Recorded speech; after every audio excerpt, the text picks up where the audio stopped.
तो हम delimitation commission के उस हिस्से को, उस पार्ट को वेलकम करना चाहते हैं जिसमें उन्होंने पीओजेके के रिफ्यूजीज की नॉमिनेशन के बारे में रिकमेंड किया है और साथ में कश्मीरी माइग्रेंट्स के लिए भी उन्होंने 2 सीट्स रिकमेंड करने के लिए प्रावधान उसमें रखा है। ये चीज जो भारतीय सरकार ने इस रिपोर्ट को चूंकि नोटिफाई कर दिया है तो हम इसको वेलकम करते हैं। डिलिमिटेशन कमीशन ने अपनी रिपोर्ट जो उन्होंने पूरी बनाई है, बाकी की कॉन्सिक्वेंसेस क्या है क्या नहीं है वो पॉलिटिकल पार्टीज जाने, लेकिन हम चूंकि जितने सिख समाज जो जम्मू कश्मीर में ज्यादातर जो है वो सब पीओके के रिफ्यूजीज हैं। आज की ये प्रेस कॉन्फ्रेंस जो है ये डिलिमिटेशन कमीशन की रिपोर्ट जिसका नोटिफिकेशन यूनियन गवर्नमेंट ने किया है उसके उस पार्ट को हम वेलकम करते हैं जिसमें उन्होंने पीओजेके के रिफ्यूजीज को लेजिस्लेटिव और पॉलिटिकल एम्पावरमेंट देने की बात की है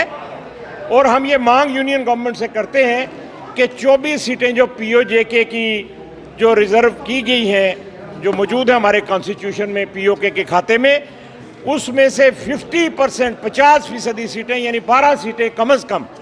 जो हैं वो उसकी नॉमिनेशन पीओजेके के हिस्से में आना चाहिए और ये डिस्ट्रीब्यूशन उन सीट्स की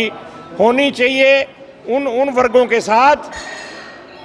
जिनकी मेजॉरिटी उसमें है। परसेंटेज देखी जाए कि किस किस वर्ग के कितने कितने लोग किस किस इलाके से आए हैं और फिर इलाकों को भी मद्देनज़र रखते हुए उसकी इक्विटेबल डिस्ट्रीब्यूशन उन नॉमिनेशंस की होनी चाहिए। ये हम यूनियन गवर्नमेंट जिसने पीओके के बारे में अपनी प्रोएक्टिव पॉलिसी आज तक रखी है, हम उम्मीद करते हैं कि ये सरकार अब अपने उन तमाम दावों को जो वो तकरीरों में करती रही है, पार्लियामेंट में करती रही है, उन पे खरा उतरेगी और पीओजेके के रिफ्यूजियों को पॉलिटिकल एम्पावरमेंट के लिए जो है वो आने वाले इलेक्शनों में के बाद नॉमिनेट करके पीओजेके के रिप्रेजेंटेटिव्स को पॉलिटिकली एम्पावर करेगी। साथ में जो कश्मीर माइग्रेंट्स के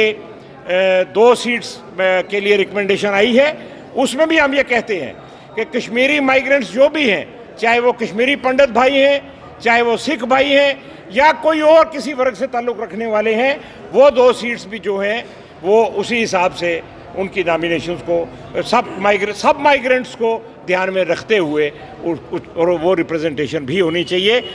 इसी मांग के लिए आज की प्रेस कॉन्फ्रेंस हमने रखी है।